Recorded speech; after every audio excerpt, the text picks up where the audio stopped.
Kembali di Bincang Virtual dan ini kita sudah berada di penghujung program. Langsung saja saya minta closing statement-nya dari masing-masing narasumber. Langsung ke Mas Agustinus, silakan.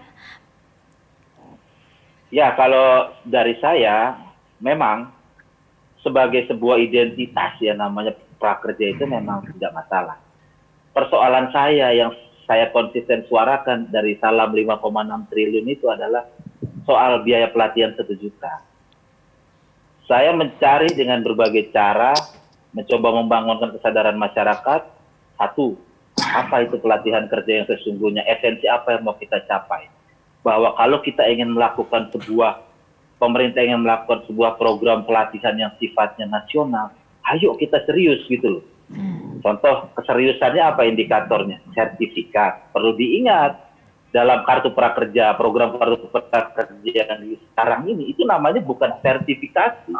Setelah saya download sendiri sertifikatnya, itu adalah sertifikat tanda bukti kepesertaan, tanda bukti pernah nonton video, kira-kira seperti itu. Yang berbeda sekali dengan yang diatur dalam misalnya PP 31 tahun 2006 tentang sistem pelatihan kerja, sertifikasi kompetensi oleh lembaga yang terakreditasi, yang dilanjutkan dengan sebuah misalnya pemagangan, karena jenis pelatihan itu ada pelatihan di lembaga pelatihan kerja, ada pelatihan di tempat kerja, jauh sekali idealnya. Dan Perpres ini, Perpres Prakerja 36 ini, dia tidak memuat satu hal penting dari sebuah pelatihan kerja, yaitu prinsip dasar pelatihan kerja. Yang harus dilakukan apa? Berbasis kompetensi, link and match dengan dunia industri, dilakukan secara tidak diskriminatif dan adil. Penyelenggaraannya harus efektif, efisien, dan tepat sasaran. Itu yang tidak ada. Kalau kita mau buat pelatihan kerja dengan budget 1 juta per orang, kita bisa konstruksi, kita bisa buat program yang jauh lebih baik dari jual beli video ini. Itu yang pertama. Yang kedua, nggak henti-hentinya, saya mewanti-wanti tentang adanya potensi korupsi yang besar di situ. Dalam bentuk apa? Memperkaya diri sendiri, orang lain, atau korporasi secara melawan hukum. Apa secara melawan hukumnya? Dugaannya jelas. Bisa kita kira-kira bahwa ada peraturan tentang pengadaan barang dan jasa pemerintah, ada tentang keuangan negara, ada tentang APBN. Dan ingat, ancamannya maksimal seumur hidup loh. Jika terjadi dalam keadaan tertentu, bencana, ancamannya pidana mati. Kita nggak main-main loh, begitu Undang-Undang Tipikor mengatur. Yang ketiga, yang mau saya sampaikan, ayo kita cerahkan masyarakat untuk mengkritik kebijakan penyelenggara negara dengan cara-cara yang patut dan logis. Pada saat awal-awal saya melakukan kritik terhadap 5,6T ini, seperti biasa, sisa-sisa kontestasi politik masih ada, tapi lama-kelamaan masyarakat mulai tersadarkan dan mulai bahwa argumen dan data itu penting. Nah, tadi saya agak berbeda pendapat dengan Kang Maman tadi. Bisa lihat sendiri, ternyata Golkar saya tawarkan untuk membalik, dia tidak mau. Saya tawarkan untuk evaluasi menghapus transaksi, jawabannya masih mengambang. Padahal posisi Partai Golkar saat ini penting sekali. Saya sudah tawarkan dua hal itu, dan yang di sini semua bisa menjadi saksi gitu loh. Akan seperti apa ke depannya, program akan tetap jalan dengan pola yang sekarang. Baik, silakan Mas Huda. Terima kasih gitu. Iya, silakan Mas Huda. Closing statement-nya.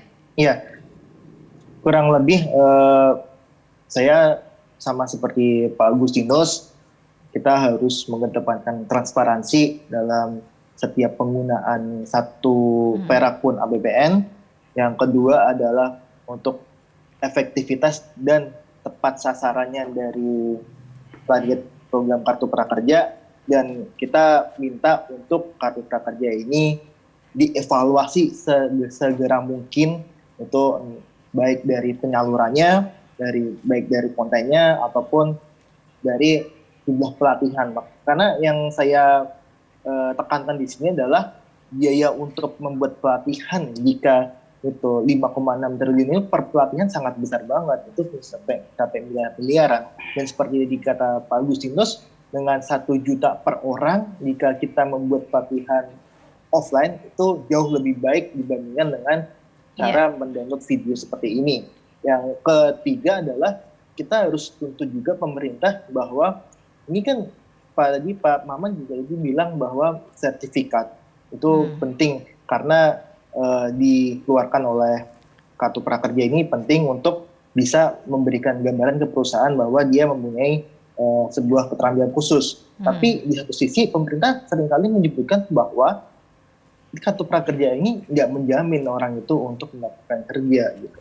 Baik. Jadi masih ada miskomunikasi antar stakeholder di sini, DPR, pimpinan Golkar ataupun lainnya dengan pelaksana dari kartu prakerja ini yang sudah tekankan. Baik, terima kasih Mas Huda. Kita langsung saja ke Ibu Sondang. Bu Sondang, setelah kita mendengarkan tadi narasumber-narasumber kita, jadi sebenarnya kartu prakerja ini program yang memberikan solusi atau menambah masalah ini Bu jadinya? Ya, diskusi kita pada siang hari ini sangat menarik sekali dengan berbagai dinamika. Tetapi saya tetap berprinsip bahwa kartu prakerja ini adalah merupakan suatu program yang sifatnya insidental, bukan menjadi solusi daripada pengentasan pengangguran dari Indonesia.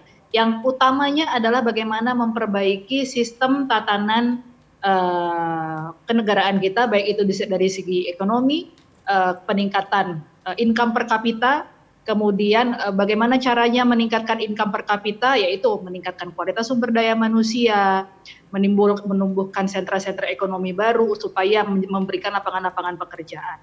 Nah, sifatnya kartu prakerja ini adalah menjembatani bagaimana pengangguran yang saat ini yang mungkin efek dari produk rezim yang lama, bagaimana sistem pendidikan kita yang cukup kurang baik, kemudian bagaimana gizi anak-anak kita pada saat menempuh pendidikan itu juga kurang baik. Nah, itu untuk menjembatani tersebut. Tetapi efek jangka panjangnya, langkah jangka panjangnya adalah bukan kartu prakerja seperti itu.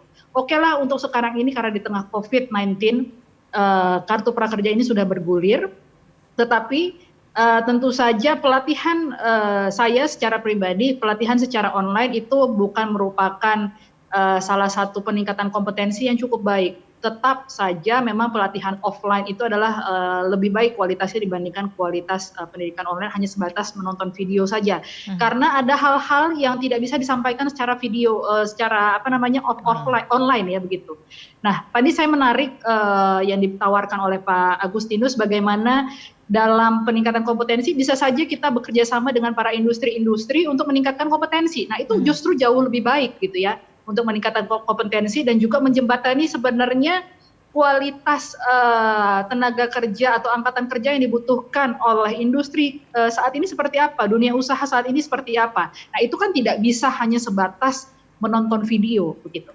Nah, jadi program kartu prakerja kalau saat ini digaung-gaungkan adalah semi bansos, ya that's fine. Tetapi untuk next, saya berharap ini dievaluasi sehingga benar-benar menimbulkan satu program atau memunculkan satu program yang benar-benar produktif. Kemudian yang berikutnya adalah poin berikutnya, kalaupun memang ini harus berlangsung, karena kita tidak tahu bagaimana COVID-19 ini berakhir, kalaupun harus terus berjalan, penyedia layanan seperti platform dan lain sebagainya yang 8 platform tadi memang itu mengundang kecurigaan karena tidak ada dilakukan mekanisme secara legal, apakah dilakukan tender dan lain sebagainya. Nah, oleh karena itu untuk menghindari kecurigaan publik dan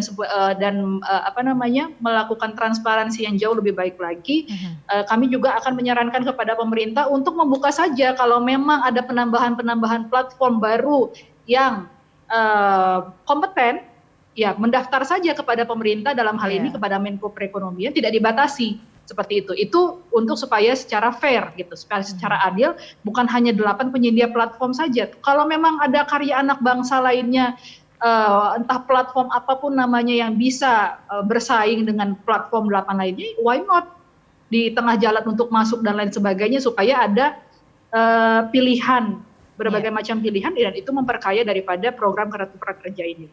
Dan yang berikutnya adalah bahwa memang kalau melihat tadi video yang ditampilkan oleh Nusantara TV, statement-statement yang disampaikan kepada masyarakat Indonesia, terlihat kok bagaimana animonya masyarakat terhadap program kartu prakerja ini apa. yaitu memang mereka saat ini membutuhkan bantuan langsung tunai yang 600.000 per bulan selama 3 bulan. Itu yang betul-betul mereka harapkan, karena memang pada saat ini adalah mereka tidak bisa bekerja apa-apa, mereka tidak bisa keluar rumah untuk mendapatkan, dan mereka tetap harus makan begitu. Nah itu sebetulnya yang dibutuhkan saat ini.